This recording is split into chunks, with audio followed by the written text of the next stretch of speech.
Magandang araw po sa inyong lahat. Ako po si Reaction by at PH. So, Luzon, Visayas, Mindanao. Ito po, pag-uusapan po natin ngayon ang mga reaction ni Banat Bay tungkol sa impeachment na hindi na daw matutuloy. Ayan po. Ayan ang mga bagong mga balita na naglalagabgab po, no?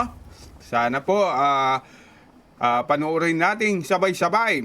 At sabay-sabay na rin po kayong mag-subscribe sa ating channel, no? Sa Reaction by at PH, Luzon, Visayas, Mindanao. Ito na po. Umpisan po natin. Mga mahalagang issue na nangyayari sa ating lipunan, ha? Lalong-lalo na yung balita na hindi na daw matutuloy ang impeachment. Naku po, palakbakan tayo dyan. Marami nang nanginginig ang laman. Kasi bantakin mo, pagplanuhan ba nila yan, ha? Paggastusan ba nila? Natawa nga ako dun sa, sa isang post, sabi doon sa isang post. Ang nirereklamong confidential funds ng mga ulul na mga congressman ay yung 150 million daw. Yan daw yung nirereklamo nila. Tapos, same thing naman daw ang binayad at ginastos ng ating bayan sa kanila dahil 150 million ang bigay daw sa kanila. Naku po, patay tayo dyan. Gago! 150 million, ano po yun, ha? Isa-isa pong kongresyon, ha? Ilan yun? Mga 200, mahigit ang pumirma, di ba? So, yan. 200 plus time is 150 million. Kayo na pong bahala kung magkano ang mako-compute nyo, ha? Yan po. Yung hinahabol naman kay BP Sara, 125 million, tapos may resibo pa. Ayan na po ang mangyayari niyan. So, baka hindi na matutuloy ang impeachment niyan. No, di ba? Tuloy po natin. Banat, idol. Time is 200 plus yun, O 150 million times 200. Bahala na kayo kung ilan yun. Pero, di ba, ganyan ang tinatawag na hypocrisy. Galit ka sa nangyayari na kala mo katiwalian, pero ikaw naman, ganun din. Di ba? Mas lalo ka. Mas, di ba, may mga galit sa corruption dyan. Pero sila naman, nagnanakaw din sa opisina. Nagnanakaw din ng oras ng kanilang trabaho, natutulog, nagte-text-text, nag-swipe-swipe, nag-add to cart. Pero galit na galit ka sa korap. Tama. Di ba? Sabi, konti na lang laman yung Banat Bay. Ano ba naman yung pitikin ko yung air freshener ng opisina na? Ano ba naman yung pitikin ko yung tissue sa CR?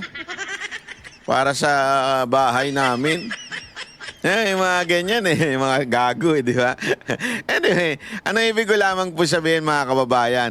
Ito nga sinasabi nung post na yon, nasabi 150 million nirereklamo nila kay Sara Duterte na nilustay daw. Pero ang gobyerno naglustay ng 150 million, alleged 150 million sa bawat congressman pumirma ng impeachment. 200 yun. Ay, grabe.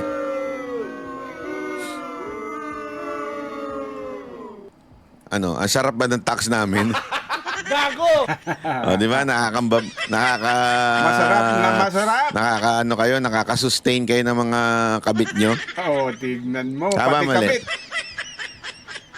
Nakakabengbang kayo ng mga vlogger. Bembang pa, Gago! Agoy. Anyway, ito na, pag-usapan natin.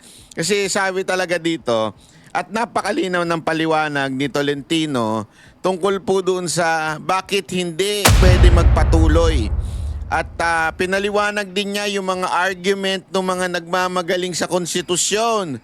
At mga nagmamagaling na abogado na pwedeng magpatuloy yon. Eto na, panoorin natin. Were quoted as when the 20th Congress opens, the impeachment is functionally dismissed. Yes. Now, you have some of your colleagues who don't agree with that. Further, Yes. Yes, why? Why would you say that? Why? What Let's ground? Parang ayaw ni Miss Karen ah. Takanta siya, but why? Bakit ganun? Ano ba? Hindi, kayo naman. Ganyan lang talaga si Miss Karen Davila. Pag nagsalita talagang feel na feel. But why? Talay. yes. I have been I've been studying the Constitution for decades. Parang si I'm a Tolentino constitutional natutuwa law din eh. professor. Likewise, studied the U.S. Constitution, took up the New York Bar. Even in the even our Constitution, 22,000 words plus, you can't find words that would mean carryover. What you will find are the following constitutional commands. Under Article 11, the Congress shall promulgate its own rules. The Congress shall promulgate its own rules. And seldom would the Supreme Court interfere with the functions of Congress in Ayan po, nakasulat na ha, na talagang it is sole authority pagdating sa impeachment. Sabi nga, di ba, promulgate its own rules. Ibig sabihin, gagawa sila ng sarili nila. Ganun talaga eh. Nasa batas eh. Anong gagawin natin? Hindi ba, yun yung sinasabi ng iba na yung remand, wala daw sa Constitution. Oo nga eh, problema, merong batas na nagsasabing the Senate may promulgate its own rules. Patay tayo dyan. Alam mo, abogado, matalino. Alam mo to si Tolentino, matalino sana, medyo balimbing lang eh. Oh, Yun nga totoo, lang. pero matalino itong maman to eh. promulgating its own rules. By virtue of that, the Senate, under Rule 44, promulgated the following. If I may care to... Yes, please. Please, all please. pending proceeding... Bakit ako pagka ano talaga si Miss Karen, natatawa ako. Feel na feel niya. Sige, please. Gayahin ko kaya ito. Pwede. Hindi, pero na-appreciate ko yung passion niya.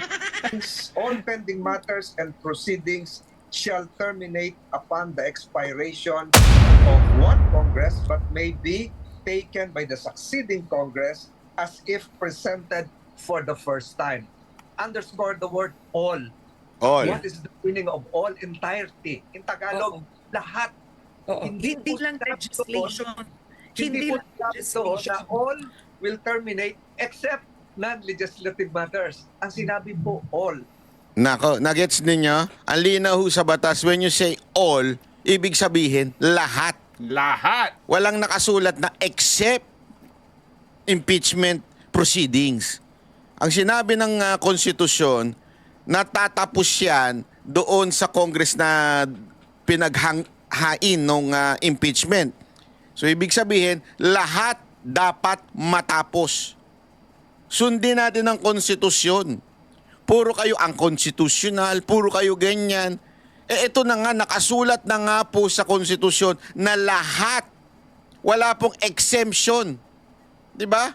Pag sinabing lahat, all, kung ang intensyon ng konstitusyon ay may exemption, dapat isinulat dyan. Most. O kaya, all except.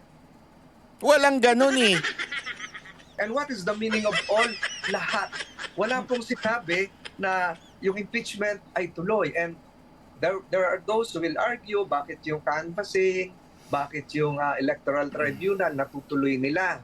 There is an Ang galing ano. So iniisip kagad ni Tolentino kung ano yung magiging argumento. Oh, bakit yung canvassing? Bakit yung ganito? Bakit yung ganyan? No, oh. Di ba? Sabihin niya, pakinggan natin ang paliwanag. There's a reason for that, Karen. Even if you cite the Pimentel versus the National Board of Canvassers case and other cases, this refers to What? predictable, constitutionally created bodies with constitutional timelines. You have to proclaim before June 30, the president, the vice president after an election. These are predictable. After every presidential elections, it is expected that a canvassing board, national canvassing board, will be constitutionally created. But impeachment, you cannot predict when this body would be created. It comes out of a constitutional necessity if there are quote-unquote constitutional crimes committed. So I still maintain, Karen, there were attempts, no offense to others, to cite some Supreme Court Constitutional Commission debates. The Constitutional Commission debates would refer to the attempt of Commissioner Aquino then to have the impeachment process transferred to the judiciary. But it was voted down. It was not acted upon positively by the CONCOM. Even the notion of tawid-tawid, which was explicated as an obiter by Commissioner Aquino, was not placed in the language of the Constitution itself. So, Okay, Senator, just very quickly, the rule that you had cited yes. on all pending matters and proceedings and in that Congress, can you cite that rule again so that for our audience So, too? Rule 44, all pending matters and Okay. proceedings shall And turn- Rule 44 became a rule when? Is that an existing rule of the Senate regardless of the 19th Congress? Yes, I think this rule was adopted during the initial stages of the creation of the Senate after the ratification of the new Constitution in '87. So the rule, it has been in effect for decades now, Karen. It's not a new rule. So if you would like to have this amended, it can be amended. It can be changed to all. Senator, Yes. ang tanong ko, because we model the US, may punto kayo doon, right? We do. Yun ang inspiration for our Constitution. Does the US Senate have that similar rule? Because they Ayan, yan, di ba? Laging sinasite yan ng mga quote-unquote constitutional backbone, mga constitutional expert, mga abogaduhan. Hindi, yan ang laging kinokote, yung sinasabi nila. May nangyari na sa US na tinuloy after the last Congress, itinuloy yung impeachment, di ba? Ito ang sagot ni Tolentino dito. the Bill Clinton impeachment, and when they impeach Sabi ko nga sa inyo a text without a context is a pretext. So kailangan mong tignan talaga ang context. was voted by the lower house when he was impeached. The Senate was on recess, but they convened as an impeachment court immediately, even while on recess. So, yan ang tanong ko, nag-crossover daw yung Bill Clinton impeachment. Pero may rule bang ganyan sa US Senate? Let's give me 2 minutes, Karen. Oh, sure. We've been citing Kasi pasok ka ng pasok eh. Nagpapaliwanag ako eh. Pasok pa ng pasok eh. Ang time is maliwanag ko, sabi niya. Biro lang. the Clinton case, which is probably misplaced in terms of applying it into Philippine context. The U.S. Senate patterned its rules. If you read Jefferson, if you read all the commentaries, even the Federalist Papers number 65 of Alexander Hamilton, they patterned this from the rules of the British Parliament. Okay? The British Parliament is composed of the House of Commons and the House of Lords. 780 members of the House of Lords, serving perpetually for life. The last impeachment case was 1806 in the House of Lords. So the House of Lords is a continuing body in terms of impeachment. The House of Commons, they elect it every... So, ang linaw nun, di ba? Yung pinanggalingan nung konstitusyon o nung batas ng Amerika ay galing sa British, di ba? At ayan nga, pinapaliwanag niya iba yung style of government, which is parliament, at continuing yung kanilang parliament. Ibig sabihin, tuloy-tuloy yung kanilang mga mambabatas doon. Hindi nakatulad nun sa atin na half nawawala. The year if they have a vote of no confidence scenario. But the House of Lords can continue. So the U.S. Senate patterned this during the time of Jefferson, etc. During the time of Andrew Johnson's impeachment, and even the recently cited Clinton case, because the U.S. Senate is per se a continuing body. Structurally, the Philippines can be considered as a partial continuing body. This is the difference. Structurally, we are dissimilar to the U.S. Senate. They have 100 senators, electing 33 senators per electoral cycle every 2 years. So they have 67 senators left, Karen. 66 yung natitira, enough to constitute a quorum, enough Yon. to have the 2/3 vote for impeachment. And mind you, Yon. the Oo, Senate, tama. the U.S. Sandali lang, Karen! Patapusin mo. Nagpapaliwanag yung tao eh. Senate, even during a break, adjournment, or recess, can even continue the ratification of treaties or even the confirmation of ambassadors, etc. Nagigets ninyo? So yung function doon, pwedeng magpatuloy. Tama. Kasi nga marami, ilan lang naman yung napapalitan. Oo. Unlike as kalahati. Kaya nga hindi continue tayo eh. Kaya nga nagkakaroon tayo ng 17 Congress, 18 Congress, 19 Congress. Kasi talagang nag-i-stop yun eh. So lahat ng trabaho nag-i-stop. Kaya nga hinahabol 'di ba yung mga batas dito, hindi.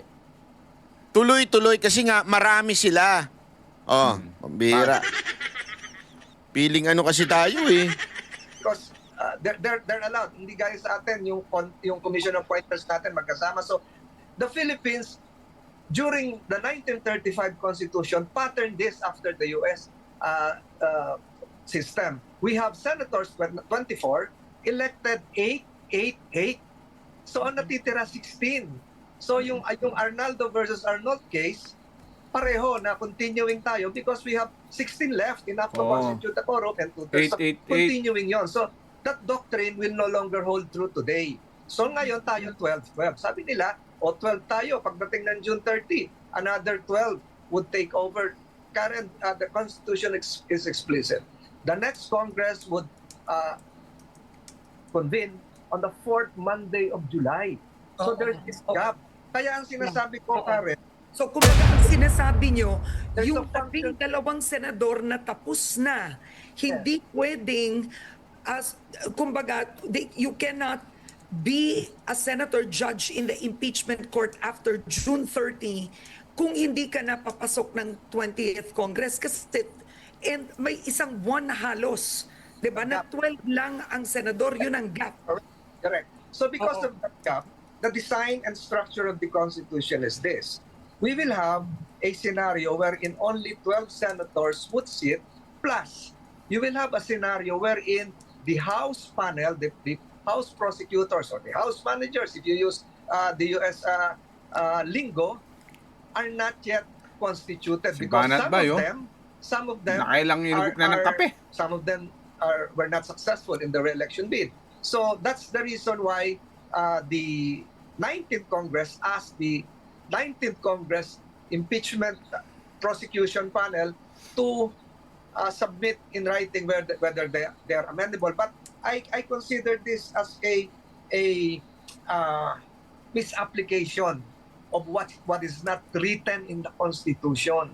The Yan. Constitution was designed to have an impeachment court per Congress in the same manner as one case can be filed per year. There is a Yan. difference between having the impeachment court cross per session rather than cross per Congress.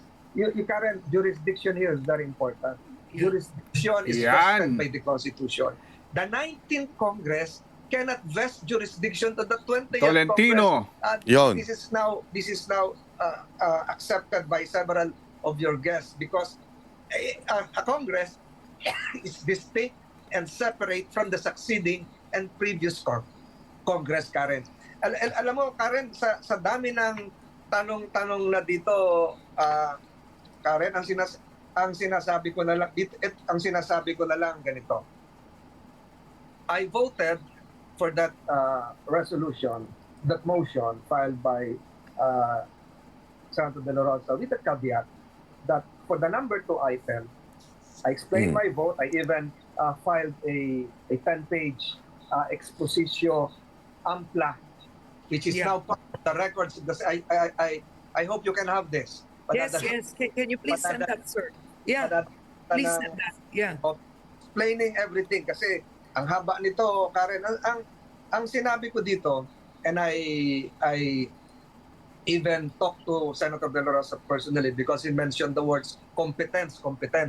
Sabi niya, the words competence would refer to a scenario for international arbitration tribunals deciding for themselves whether they have the jurisdiction. So how can a soon to be created, if it is ever created, 20th Congress Impeachment Court decide if they have jurisdiction or not? Para sa akin, it ends with the determination, the lifespan of the 19th Congress, which is supposed to be on June 30. There are only 10 words that you should remember, Karen. And I advise yan. students listening right now. Ganda to to. remember this. There are only 10 words. When you interpret the word all in Rule 44, 10 words that you should remember. What are those 10 words? If you count the text, the whole text, and nothing but the text. Yun. The text would only refer to all. Even if you divine another meaning, it's not found there. We cannot invent the intention to be placed into words, written words, if it's not there. The Constitution is made up of words, not intentions. Karen, what is written is all. What is written is that the Congress shall promulgate its own rules. It's clear. And you cannot decipher in the Constitution the words carry over. That silence is not an invitation to presume otherwise. When the law is silent, we do not invent voices, Karen. Kaya nagkakagulo ngayon. Yun. Confusion is broad. Kasi maraming imbentutay. Alam niyo imbentutay? Oo. Sabi ko sa inyo, hindi lang mga mga tao diyan Kahit yung mga abogado, kahit yung kasi baka sabihin na iba, yung mga masa lang naman, yung mga chismosa lang naman ang mahilig sa imbento. Hindi. Kahit yung mga nagmamagaling, kahit mga abogado, profesor, nasa media, mahilig mag-imbento. Yung sinasabi ni Tolentino, lalo na talaga yung mga matitikas na abogado. Pag nakalagay, yun lang. Hindi pwedeng dagdagan. Pasensya na, meron po kasing nagnanais maging Senate President na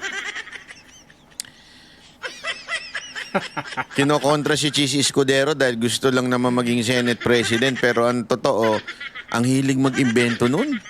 Minsan nag-iimbento talaga yun. Di ba? O eto, sinasabi, kung wala doon, hindi ka pwedeng mag-create. So, Banat, bye. Idol. Ako nang magsasabi kung sino yon. O yung sinasabi mo, mahilig mag-imbento. Pero, tatanong ko lang, hindi ba si yon? Tito Soto? Tito Soto ba? Tanong. Palagay ko nagtatanong lang kung si Tito Soto kasi siya lang ang mahilig gumawa ng ganyan o gusto maging Senate President, di ba? Tanong ko lang sa iyo, Banat Bay, sino ba? Si Tito Soto? Tanong lang mahilig gawa-gawa ng kwento. Anyway, dyan na po nagtatapos ang ating reaction dito sa kay Idol Banat Bay, no? So, hanggang sa muli, huwag niyo pong kalimutan mag-subscribe, mag-like, mag-share sa ating channel, no? Sige po. Syukran.